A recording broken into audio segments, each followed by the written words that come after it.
Hi, my name is Sahar Aziz. I'm an associate professor at Texas A&M School of Law, and this is one of my star students, Travis Gasper. And we are going to talk today about the implications and the fallout of the CIA rendition program that was recently disclosed by a 6,000-page report by the Senate Intelligence Committee. So, Travis, tell me, what does the average law student or average American want to know about this scandal that we're seeing unfold before our eyes? I think we'd like to know what's in the report. 6,000 pages, how do you digest it? What specific acts have been alleged? What are its contents? Well, I think that what we know for sure is that the CIA tortured. For the last 14 years, there has been this debate about what the CIA did or didn't do, and what that report put to rest is that what the CIA did is bona fide torture under U.S. law and under international law. For example, they engaged in sleep deprivation up to 180 hours. They engaged in waterboarding, which is essentially trying to make someone feel as if they're going to drown to death. They put you in a coffin for extended periods of time.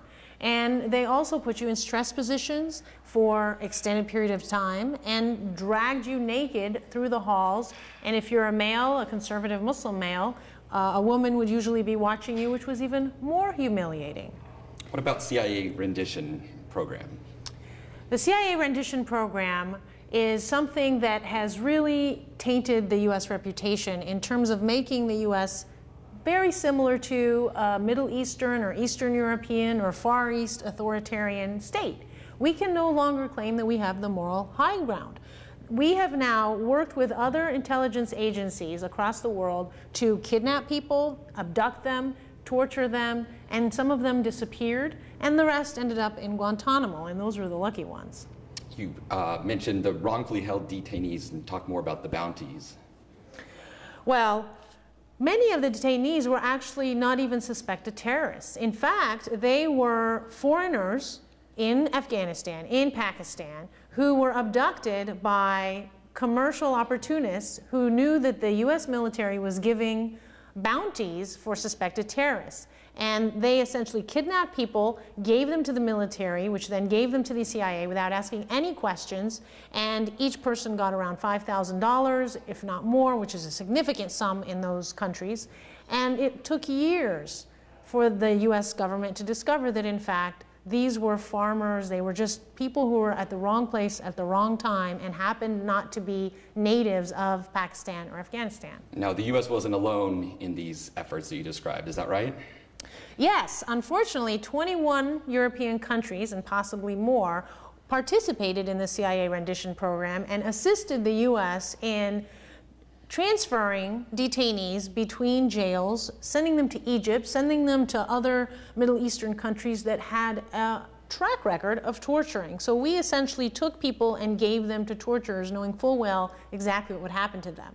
And we can't hide behind some specious claim that they promised us they wouldn't torture. We knew exactly what they were going to do, and they did it. So we've talked a lot about torture. What is torture under U.S. law?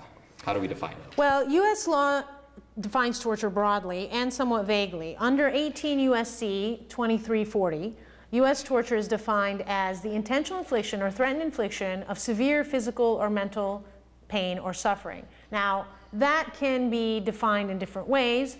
The Office for Legal Counsel under the Department of Justice under the Bush administration argued that that did not constitute torture for waterboarding, or waterboarding did not constitute torture. It argued that other specific interrogation techniques, specifically 10 of them, such as stress positions, sleep deprivation, and other tactics, were not torture. But just because the Office of Legal Counsel wrote a report or wrote a memo saying that it wasn't legal doesn't necessarily mean that it's not legal. And that's why a lot of people are calling for prosecutions, so that a court can decide, a neutral arbiter, a judge, can decide whether or not what the CIA did and what the US government did in our taxpayer money and our names, and whether that violated US law.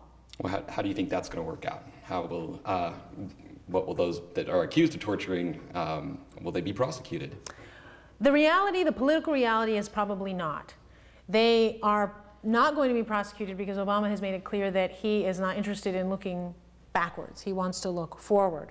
I think that is code for saying, I'm afraid that if I prosecute them, I may one day be prosecuted, or my party may be prosecuted, which is along the lines of the politicization, or excuse me, the criminalization of politics. And so he doesn't want it to be seen as a partisan dispute where it's really the Democrats going on a witch hunt against the Republicans as part of a victor's justice process.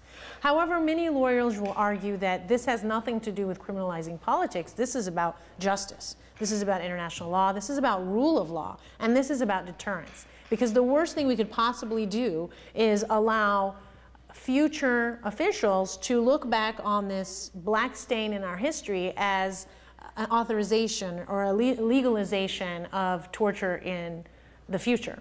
Is there a chance that the international community will hold the United States accountable? Well, at this point, there are countries, particularly in Europe, who have long-arm statutes who may file, the victims may file prosecutions in those countries against CIA agents, against possibly high-level government officials. They'll probably be tried in absentia, and they will probably not be jailed, but it will at the very least restrict their mobility, and they will not be able to go to certain countries. Because also keep in mind that torture is a crime of universal jurisdiction, and so even if there's no long-arm statute, there may be other means in order to have standing in a particular court in Europe or other countries. So I don't think it's over in that regard, and I think this report is going to be used as evidence in many prospective cases. Now, whether the victims will actually get some tangible remedy is a different question, but when you're talking about procedural justice for a victim of torture and a victim of the systemic horrors that we see in this report that's been outlined, is that even just having a day in court means more to them than anything else. And how has this affected the U.S.'s reputation abroad? Well, the U.S. now cannot honestly go and tell authoritarian states not to torture, not without its coming to terms with what it has done. And that's why some form of accountability is due. Because if we can't go and tell other countries, we made mistakes and we did something about it. We had prosecutions, we had a truth and reconciliation process, we had reparations for victims, but we have admitted our wrongdoing and we have corrected it and we have ensured that we have minimized the possibility it will happen again. Otherwise, we're really no different than many of these regimes in the Middle East, in Egypt, in Algeria, places in Eastern Europe, where we sent people into dungeons to be tortured. So I think that this is going to have a long shadow in the future on U.S. foreign policy and on our credibility. So we need to think about the broader implications on rule of law domestically and on our international relations and credibility abroad if we decide not to have some form of formal, meaningful accountability mechanism. And with that, I will thank you, Travis, Thank you for your insight. The questions, and we will stay tuned for what will happen next.